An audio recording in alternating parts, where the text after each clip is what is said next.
ভুলটা হয়েছে আমাদের নাহিদের, হাসনাতের এবং সার্জিসের। সেই ভুলটা কোন জায়গায়? আমাদের প্রথম ভুল হচ্ছে যে আমরা কোনো বিপ্লবী সরকার গঠন করতে পারি নাই। যদি আমরা বিপ্লবী সরকার গঠন করতে পারতাম তাহলে সেক্ষেত্রে ডক্টর মোহাম্মদ ইউনূসের মতো কোনো একটা কাজ করার ক্ষেত্রে এত বেশি হেজিটেট ফিল করতো না। দেখেন ডক্টর মোহাম্মদ ইউনূসের বেলায় সে কোনো একটা বিষয় বাস্তবায়ন করবে, সেজন্য তাকে কোনো একটা পলিটিক্যাল পার্টির সাজেশন নেওয়া লাগে, তাদের সাথে কনসাল্ট করা লাগে, তাদের সাথে মিটিং করা লাগে, এরপরে সে বিষয়টা বাস্তবায়ন করে। কিন্তু একজন বিপ্লবী সরকার হলে সে আসলে এই বিষয়টা দেখতো না যে কোন পলিটিক্যাল পার্টি কি বলেছে, কি করেছে। সে এটাই চিন্তা করতো যে বাংলাদেশের তরুণ প্রজন্ম তারা কি চায় এবং বাংলাদেশের জনতা তারা কি চায়।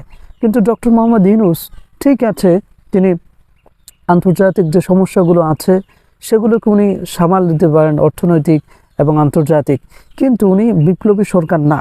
বিপ্লবী সরকার হলে উনি কোনো কাজ করতে উনি এত বেশি হেজিটেট ফিল করতেন না, এখন যেটা তিনি হেজিটেট ফিল করে। এমন একজন উপদেষ্টা হওয়া দরকার উচিত ছিল যিনি জুলাই এবং আগস্টে বাংলাদেশের যে সিচুয়েশন হয়েছিল সেটাকে সে কাভার করেছে, দেখেছে। তাহলে এরকম একজন ব্যক্তিকে যদি আমরা প্রধান উপদেষ্টা বানাতে পারতাম তাহলে সেক্ষেত্রে এখন আমরা যে সমস্যাগুলো ফেস করতেছি সেগুলো আসলে আমাদের ফেস করা লাগতো না। যেমন আপনারা ফরাসি বিপ্লবকে দেখতে পারেন, তাহলেই বুঝবেন যে বিপ্লব পরবর্তী সময়ে আসলে কি ধরনের কাজ করা উচিত। এটা হচ্ছে আমাদের প্রথম ভুল, যে আমরা বিপ্লবী সরকার গঠন করতে পারি নাই। দ্বিতীয় নম্বর আমাদের যে ভুল সেটি হচ্ছে যে শেখ হাসিনা যখন পালিয়ে যায় তখন এই যে তাকে যে পালানোর যে স্পেসটা সেনাবাহিনী যে করে দিয়েছে, বিশেষ করে ওয়াকার সাহেব যে এই স্কোপটা তাকে করে দিয়েছে, এটার ব্যাপারে তখন আমরা তাকে কোনো প্রশ্ন করি নাই। আমরা মনে করেছি যে শেখ হাসিনা চলে গিয়েছে, দ্যাটস এনাফ ফর আস। কিন্তু আমরা যদি তখন জেনারেল ওয়াকারুজ্জামানকে প্রশ্ন করতাম যে আপনি তাকে কেন পালানোর স্কোপ দিলেন, স্পেস দিলেন কেন, সেই জবাবদিহি যদি করতে পারতাম তাহলে সেক্ষেত্রে আজকে হাসনাত সার্জিসকে ডেকে আওয়ামী লীগ পুনর্বাসনের জন্য তাদেরকে প্রস্তাব দিত না।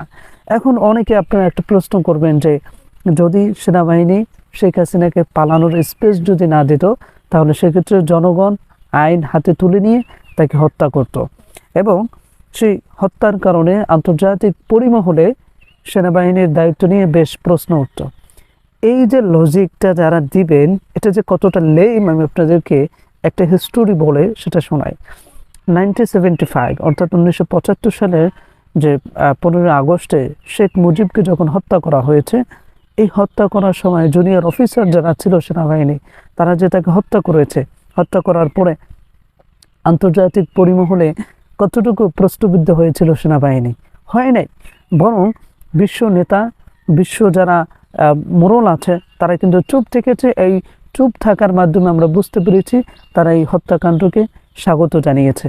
সুতরাং এই যে 24-এর গণঅভ্যুত্থান হয়েছে, এই সময়ে যদি জনগণ শেখ হাসিনাকে যদি উচিত শিক্ষা দিয়ে দিত তাহলে সেক্ষেত্রে আন্তর্জাতিক পরিমহলে এতটা প্রশ্নবিদ্ধ হতো না, যেটা অনেকে লেম যুক্তি দিয়ে আমাদেরকে বোঝাতে চান। আর আন্তর্জাতিক পরিমহলে আন্তর্জাতিক বিশ্ব জানে যে শেখ হাসিনা কত বড় স্বৈরাচারী ছিল। সো সর্বশেষ বলবো যে এখন আমরা যে সমস্যাগুলো ফেস করছি এবং ভবিষ্যতে আমরা যে সমস্যাগুলো ফেস করব, এই সমস্যাগুলো যে হয়েছে এটার সুযোগ আমরা করে দিয়েছি প্রধান উপদেষ্টাকে বিপ্লবী সরকার হিসেবে গঠন করতে না পেরে, এবং জেনারেল ওয়াকারুজ্জামানকে শেখ হাসিনা যে পালিয়ে গিয়েছে সেটার ব্যাপারে প্রশ্নের সম্মুখীন না করে। সো এখন যে সমস্যাগুলো ফেস করছি ভবিষ্যতেও আমরা সমস্যা ফেস করব, কারণ সেই সুযোগটা আমরাই তৈরি করে দিয়েছি। সো বুঝতেই পারছেন যে আমরা ভুলটা আসলে কোন জায়গায় করেছি। So okay, that's it. Thanks for watching this video and see you in the next video. Allah Hafiz.